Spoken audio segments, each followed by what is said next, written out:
प्रकृति कहो, कुदरत कहो या मालिक की मर्जी कहो, जितनी भी कार्रवाई इस सृष्टि में होती है सारी उसकी मर्जी से होती है। गर्मी ज़्यादा हो कम हो, सर्दी कम हो ज़्यादा हो, आंधी तूफान आए, सुनामी आए, क्या क्या परिवर्तन होते रहते हैं, सब के सब उसकी मर्जी से होते हैं। लेकिन फिर भी हर चीज़ पर वो असर डालते हैं।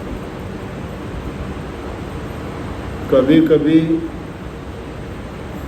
वो चीज़ें बर्दाश्त से बाहर होती हैं, लेकिन हम उस मौज को नहीं समझते कि उसमें भी कोई ना कोई मालिक की मौज मर्जी और उनका हुक्म जो होता है वही होता है।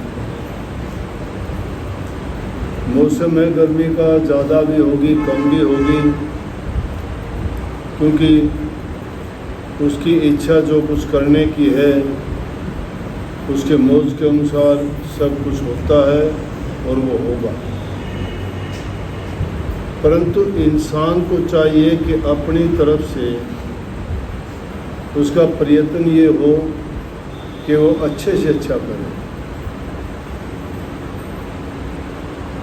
ऐसा नहीं हो सकता कि इंसान खुद उल्टे सीधे पाप कर्म करके और फिर उसको मालिक पर थोप दे या कह दे कि तो मालिक की मर्जी है। वो मालिक की मर्जी नहीं है।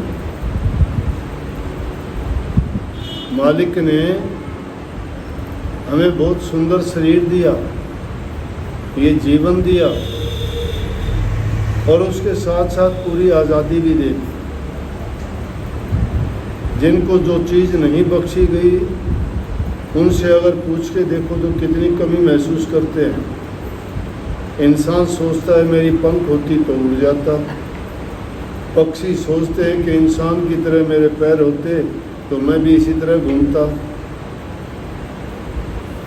दूसरे जीव जंतु पशु सोचते हैं हमारे हाथ नहीं है, हाथ होते तो हम पता नहीं क्या क्या काम करते इंसानों की तरह।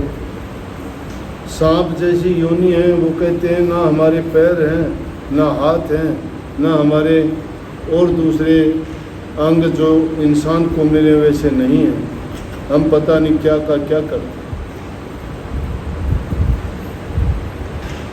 लेकिन हर जीव को उसके निमित्त परमात्मा ने सब कुछ बख्शा है। ये नहीं उनको अपना जीवन यापन करने के लिए भी, अपनी रक्षा सुरक्षा करने के लिए भी, उनको उनके जीवन के अनुसार बुद्धि भी दी है, ज्ञान भी दी है, समझ भी दिया। लेकिन जो आज़ादी इंसान को बख्शी है वो किसी जीव को नहीं दी।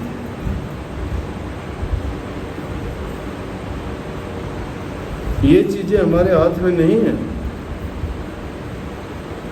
संतों ने तो कहा कि बनी बनाई बढ़ रही और बनन की ना, तुलसी धोखा मत रहो मगन रहो वनमा। कि जो होने वाली चीज़ होके रहेगी वो हो रही है, उसमें धोखा धरने की बात नहीं है, लेकिन वो हो रही है। गर्मी पड़ रही है, हम नहीं रोक सकते। लेकिन ये तो नहीं ना हम एक तिल्ली जला के किसी चीज़ को आग लगा दे और कह रहे ये भी हो रही है। ये हो नहीं रही है, हम कर रहे हैं। जो हमें कर्म की आज़ादी दी गई है उस कर्म को अगर हम नहीं संवारते हैं, नहीं बनाते, तो फिर हम नासमझ हैं, अपना नुकसान करते हैं, खुद का ही नुकसान करते हैं। उसी डाल को काटते हैं जिस पर हम बैठे हुए हैं, उसी पेड़ को काटते हैं जिसके फल खा के हम जिंदा हैं। हम अपना ही नुकसान खुद कर रहे हैं। इसलिए संत इस धरा पर इंसान को याद दिलाने के लिए आते हैं कि ए इंसान, तो कुछ चीज़ों को पाके गाफिल हो जाता है, गाफिल हो जाता है। जिसको जो चीज़ मिल गई वो सोचता है मेरे समान इंसान नहीं है। दुनियादारी की ये मिट्टी का मतलब 4 पैसे जिसके पास हो गए वो खुदा बन जाता है। जिसको थोड़ा ताकत मिल गई, बल मिल गया, ताकतवर है, तो सोचता है मेरे समान कोई नहीं है। किसी को ऊंचे खानदान का, किसी को ऊंचे पद का, किसी को अपने धन का, किसी को अपने परिवार का, किन किन चीज़ों पर वो अभिमान करता है, लेकिन ये नहीं सोचता कि ये तेरा अभिमान मिनटों में निकल जाने वाला है। इंसान की ज़िंदगी ऐसे है जैसे नदी के किनारे पर कोई पेड़ खड़ा है, पानी बह रहा है, पानी चलते चलते काट देगा किनारे की ज़मीन पर, पेड़ धड़ाम से गिर जाएगा, पता भी नहीं लगेगा। तो जीवन के रहते हुए इंसान को अच्छे कर्म करने चाहिए। कर्म ही इंसान को बर्बाद करता है, और कर्म के साथ सोच अच्छी होनी चाहिए।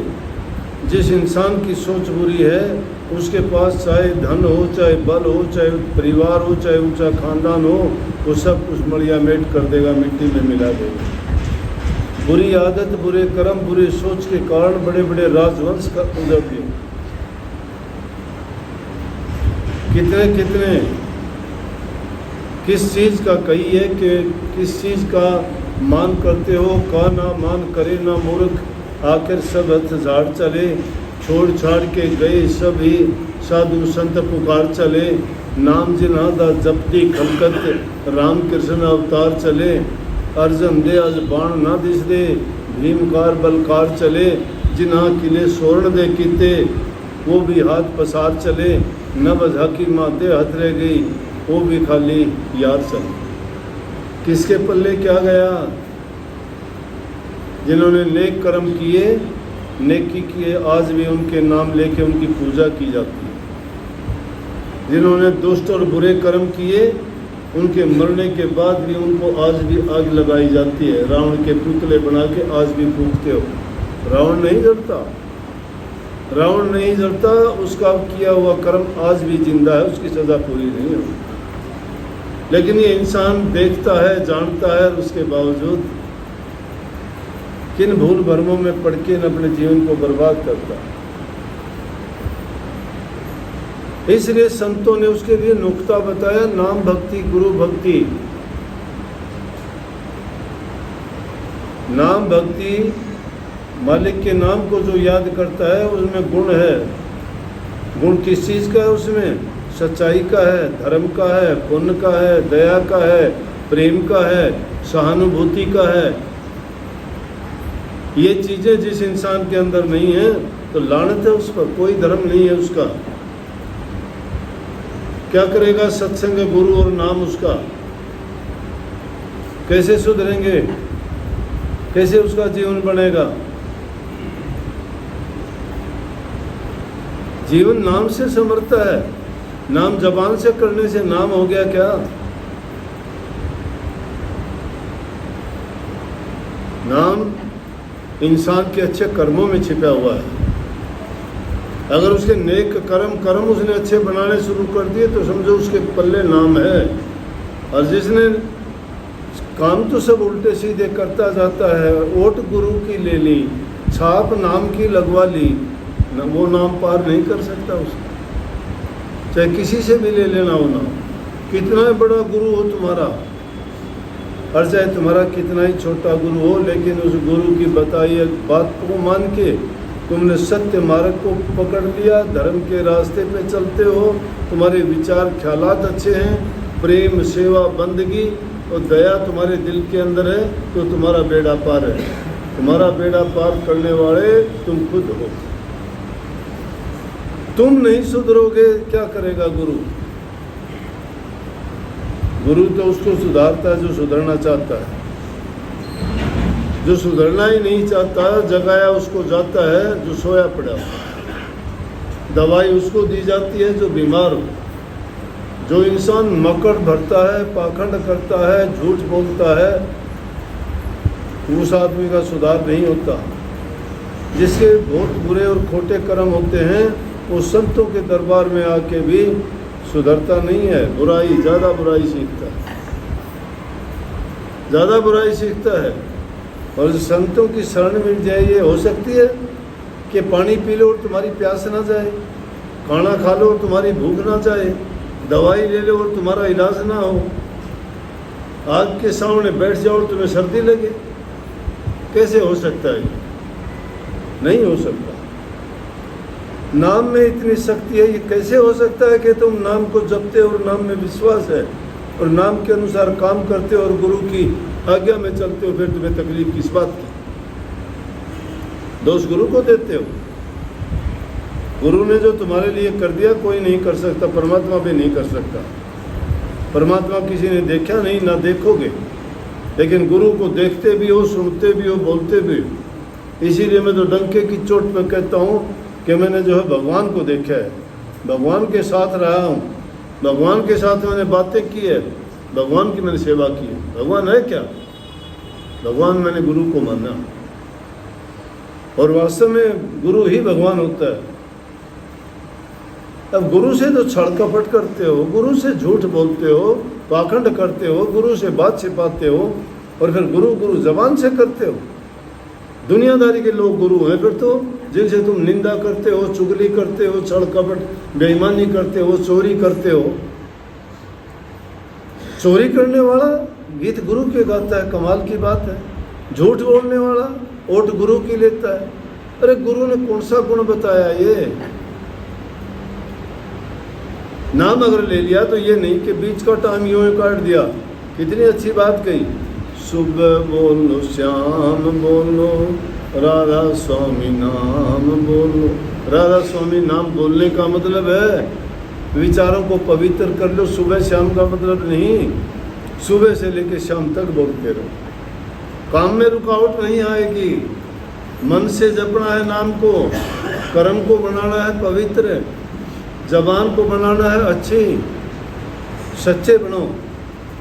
पाप कर्म में पड़ते हो कोई नहीं, खुश हो जाओ, लेकिन कर्म से नहीं बचोगे। कर्म भोगना पड़ेगा। सजा जब मिलेगी, जब पता लगेगा हाँ ये मेरा कर्म था। मैंने देखा है ये, जिन लोगों ने गंदे कर्म किए उनके दुख उन्होंने ऐसे झेले कि बस वो कह नहीं पाए, लेकिन कोई कमी नहीं, मुंह दिखाने लायक भी नहीं। उनके कर्म ने मारा, दूसरा नहीं मारता कोई किसी को। इंसान खुद अपने आप को मारता है, क्योंकि कर्म अगर बिगाड़ता है खुद बिगाड़ता है। अच्छा करता है इंसान अपना करता है। कोई कहता है शराब पीता हूँ जी, मैं शराब छोड़ना चाहता हूँ। भाई छोड़ना तू चाहता है, मैं तो पीता नहीं, मैं तो छोड़ दूँगा। आप छोड़ना ही चाहते हो तो क्यों पीते हो? छोड़ दो, छोड़नी आपने है। इसी प्रकार से बुरे पाप कर्म ये बातें भी आपने छोड़नी है, बुराई की, अच्छाई की बात भी आपने ही माननी है। जब जीवन में सारी चीज़ें तो अपने आप बनाते हो, लेकिन गुरु का जो संग पकड़ लेता है, गुरु एक शक्ति है, ताकत है। गुरु उसके विचारों को शक्ति देती है। वो निर्बलों का बल है, वो निर्धनों का धन है, वो अपाहिजों के लिए उसकी शक्ति और उसके ज्ञान इंद्रिय और कर्मेंद्रियाँ। जो आदमी हताश है, निराश और दुखी हैं, वो गुरु का सहारा तो लेते हैं, लेकिन गुरु की बात वो मानते नहीं हैं। अगर गुरु की बात को मान के जो इंसान अपने जीवन को उनके अनुसार ढाल ले चलाए, तो निश्चित रूप से जीव का कल्याण हो जाए। राधा